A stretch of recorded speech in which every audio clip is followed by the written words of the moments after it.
Hey guys, welcome to జర్ఫిన్ channel. ఎలా ఉన్నారు? ఈరోజు మా రెసిపీ వచ్చేసి రాగి సూప్ అండి. రాగి వెజ్ సూపు.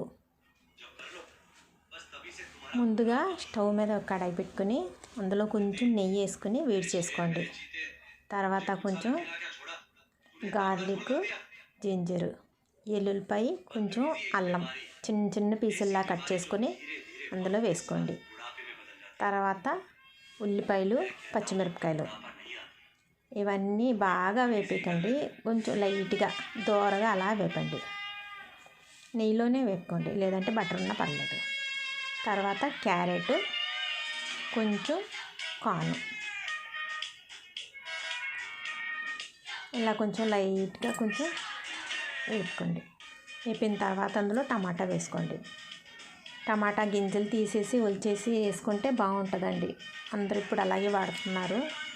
మందులు వేసి పండిస్తున్నారని చెప్పేసి టమాటా కూడా పీల్ తీసేస్తున్నారు. ఇదంతా ఫ్రై చేసిన తర్వాత మేము 2 మెంబర్స్కి చేసుకున్నామండి.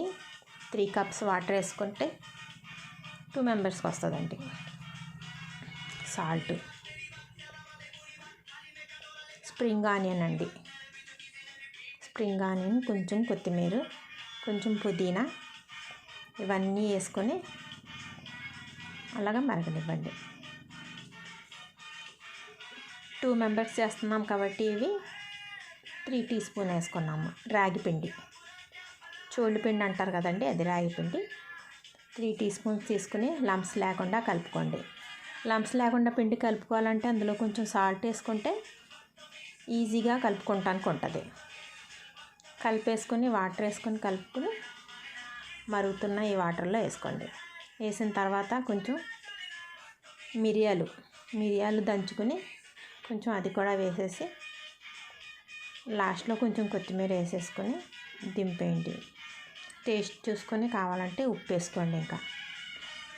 ఇంకా ఉంటే ఇంకా వెజిటేబుల్స్ ఇంకా వేసుకోవచ్చండి. క్యాబేజ్ వేసుకోవచ్చు, బీన్స్ వేసుకోవచ్చు, ఏవైనా వేసుకోవచ్చు, పర్లేదు. వెజిటేబుల్స్ ఎన్ని వేసుకున్నా అందులో టేస్ట్గానే ఉంటుంది. రెడీ అయిపోయిందండి. ఉట్టి చోళ జావా తాగరని చెప్పేసి ఇలా చేసి పెడితే చాలా టేస్ట్గా ఉంటుంది.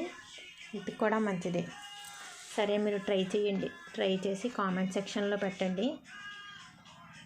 ఎలా ఉందో కామెంట్ సెక్షన్లో పెట్టండి. చాలా బాగుంది ఫ్రెండ్స్. టేస్ట్ చేసాం, చాలా బాగుంది.